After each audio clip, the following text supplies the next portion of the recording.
When you think of editing in music, you might imagine auto-tuning the vocals of a pop singer or modifying the rhythm of the drums. Many people don't realize that editing exists in classical recordings as well. For example, watch these two clips of concert pianist Krystian Zimerman playing Chopin's Ballade No. 1. Can you find evidence of an edit?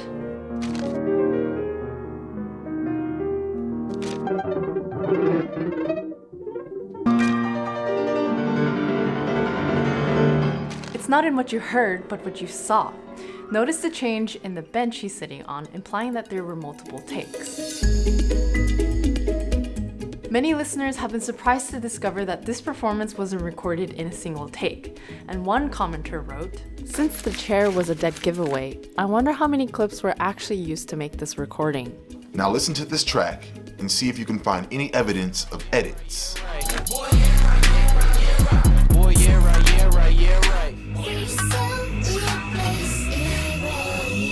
In that clip, everything from the auto-tuned vocals to the electronic drum kit is heavily processed. But people are less critical of the editing in electronic music. So why is there a double standard, and how much editing is acceptable in classical music? First of all, why do musicians edit their recordings? There are two distinct reasons why musicians edit. Number one, to erase mistakes and strive for perfection, and number two, for stylistic choices. For example, autotune, which adjusts the pitch of a recording to correct out-of-tune singing, is an example of editing to erase mistakes. But sometimes autotune is used for the other type of editing and is entirely a stylistic choice.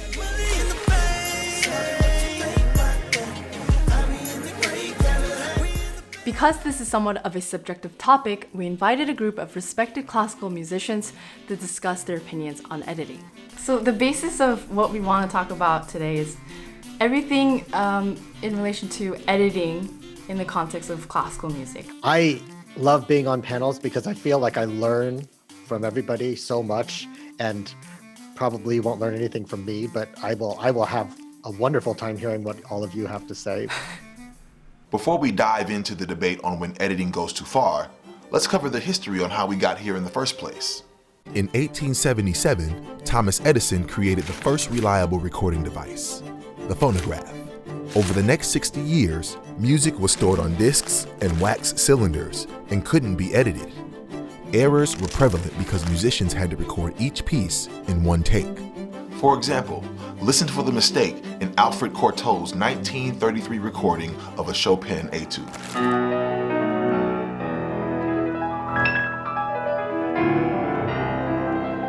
Even without the ability to edit, some classical musicians were critical of recording. After one 1932 studio session, pianist Arthur Schnabel said that recording music was a surrender to evil, a betrayal of life in which the human being, the original, is forgotten. In the 1940s, the development of magnetic tape allowed musicians to splice together different takes of the same piece. This is around the time that pianist Glenn Gould enters the picture. Unlike some, Gould fully embraced recording. He even retired from public performances at the young age of 32 to focus on recording full-time. He thought recordings were the future of classical music and claimed that the concert is dead. But not everyone was as excited about the ability to splice together different takes. With each new innovation, there's a period of resistance followed by acceptance. Just as Schnabel criticized recording before, other musicians shared their criticisms of editing. Here's a book I discovered called Recording the Classical Guitar, and it says Andres Segovia didn't like performances to be spliced. He always felt guilty when there was a certain amount of splicing because he felt he should have been able to play the pieces note perfect the first time. Then it says here, by the mid-1960s, this attitude towards splicing began to change as artists and producers recognized that recorded performances were not obliged to serve as reflections of live performance, a development which coincided with a dramatic increase in the facilities of studio technology for editing sound. Just an open question to start off with. How much editing do you think is an okay amount? Is there such a thing in your personal practice and your experience as a musician? My opinion on this topic is that, minor adjustments to just erase that little pimple without changing the shape of, all the other features on your face. If I had my way, there would be zero editing. I mean, I have edited my stuff for sure anyway, but it's sort of like the effect of sort of Instagram on photos. That kind of playing can't be replicated live, and that's also what we're expecting, because that's what we hear. It's a slippery slope when you try to make something so perfect, and then when somebody comes to your concert, they're like, ooh, it didn't sound like that on the recording. I think at some point you will have to figure out what the line is for you personally. I don't think you should be playing all 88 keys and then just putting together a Beethoven sonata from those tones. I mean, I think that's ridiculous, but that's an extreme. Since the 1980s, digital recording methods have taken over the music industry. What is the process of editing such a thing for string musicians? In terms of what can be edited, it could be timing, it could be intonation, it can be sound quality, it can be even placing in different notes, bar by bar, note by note. Pre-master, and then you put it through this program called Melodyne, and then it's polyphonic intonation algorithm, and then you can adjust each note. The thing you have to make sure of, the producer that you work with knows what kind of performer you are on stage and what kind of rendition you're trying to get on the disc, so that trust between, I think, the artist and the producer is very important. Some advancements have been made, but editing remains minimal and splicing is still the primary tool. Why is that? Well, classical music usually isn't tied to a rhythmic grid, and the tempo is often bent. For example, listen to the slight tempo changes in Johannes Brahms's Hungarian Rhapsody No. 5.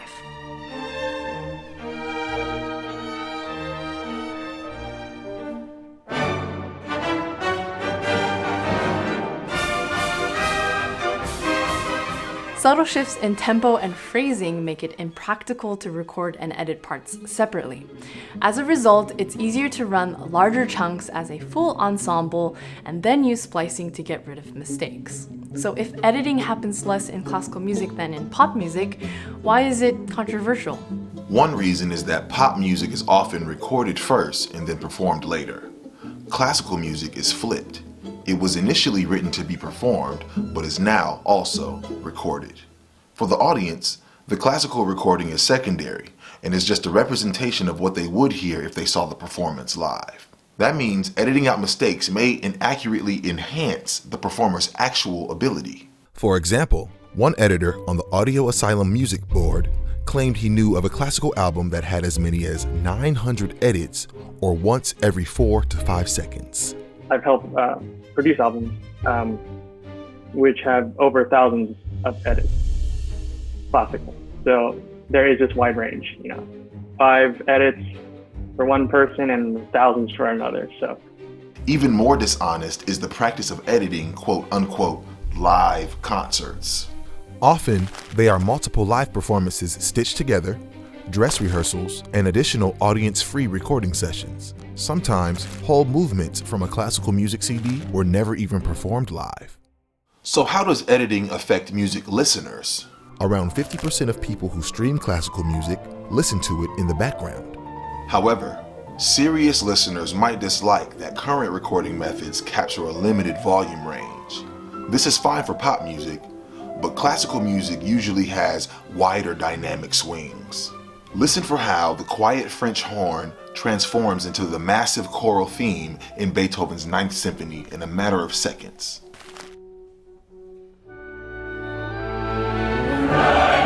Naxos, the largest classical music label, has considered using different forms of audio compression to better capture the dynamic range of classical music. What about aspiring classical musicians? In classical music, there is a culture around reaching unattainable perfection. With the advancement in editing technology, that standard has been raised even higher. Mental health is a common issue among young musicians. One recent study found that 1/3 of Spanish music students have used substances to cope with performance anxiety. An increased standard of perfection puts more and more pressure on an already competitive field of study. I don't think it's affecting our industry positively because it's changing what is normal. Because again, the most normal thing is to put on a recording, not go to a concert. That's an event for everybody. On the other hand, the prevalence of high-quality recordings allows music students to learn from the greatest performers with the click of a button. Compare this to the 20-year-old J.S. Bach who traveled 250 miles on foot to listen to the brilliant organist Dietrich Buxtehude. The expectation for mistake-free recordings also puts a lot of pressure on recording musicians. It's rumored that pianist Krystian Zimerman did 76 takes of Liszt's B minor sonata before he was satisfied.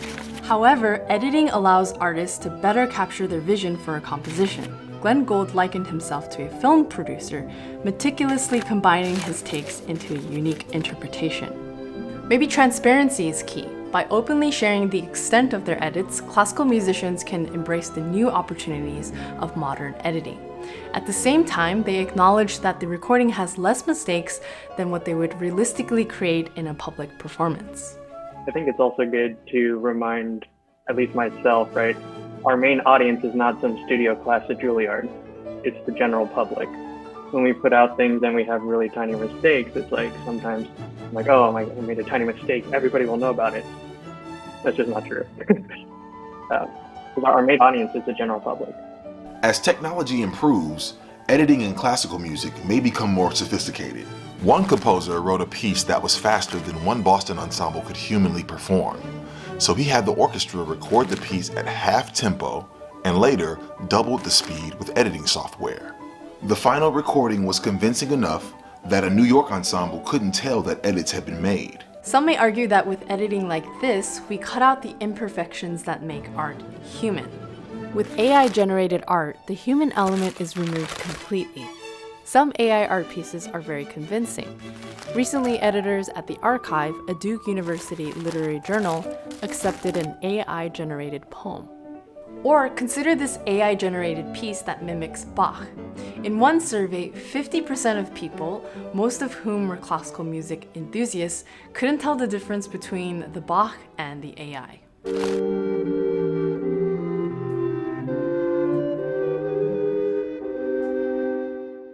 Another advancement in editing technology are VSTs, or virtual instruments. These virtual instruments aren't commonly used in classical music today, but maybe they'll be more accepted in the future. Some VSTs sound so realistic that it's hard to tell them apart from real instruments. And to put this to the test, Arthur and I faced off in a quiz to see who could guess which instruments were real and which were virtual. Let's start with piano G chord. I'm playing mine. They both sound fake. Okay, I'm ready. Here you go. Okay, ready? 1, 2, 3. Okay, I think we on the same page. Cool. Oh, we Good, got it good, right. Okay. Good. Yeah. Good. Drums 1 and 2.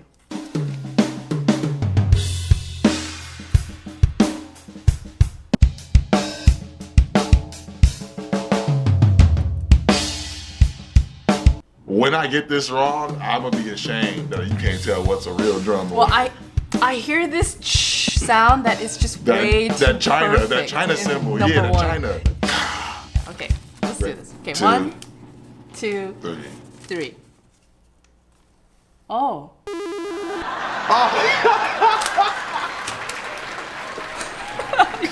I knew I was gonna get that wrong. That's crazy. Let's do orchestra. Yeah, let's just get it orchestra.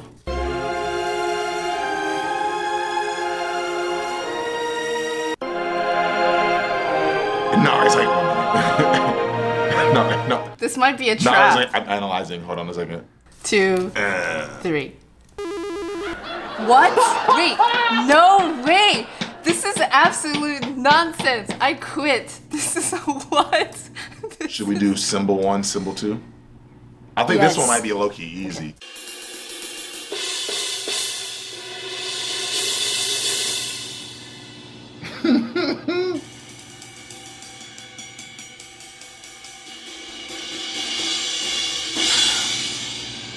At this point, I'm literally like swinging in the dark. Like I do not know. I want to know. Okay, 2, 3. Okay, well we on. Okay, Nahre, this is the first time we agree. We got it wrong. No, wait. Why? Why? How? This game is cheating. No, let's do piano. Piano. All right, Nahre, hey. No pressure. No pressure, right. but you're making history here. Oh, come on. Why is it for Elise? Right. This one was easy. 2, 3. Unreal. No.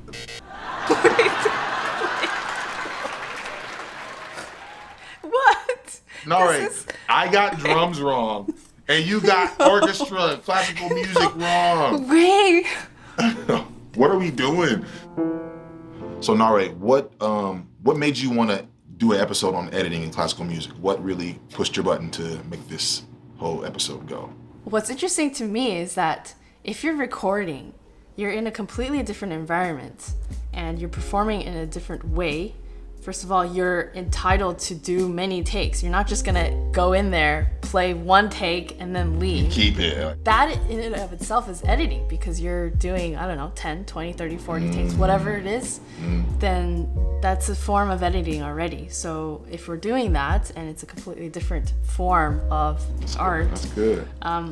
why be so shy about other edits? But at the same time, I recognize that this process has some consequences as well, because now we're pushing what perfection is.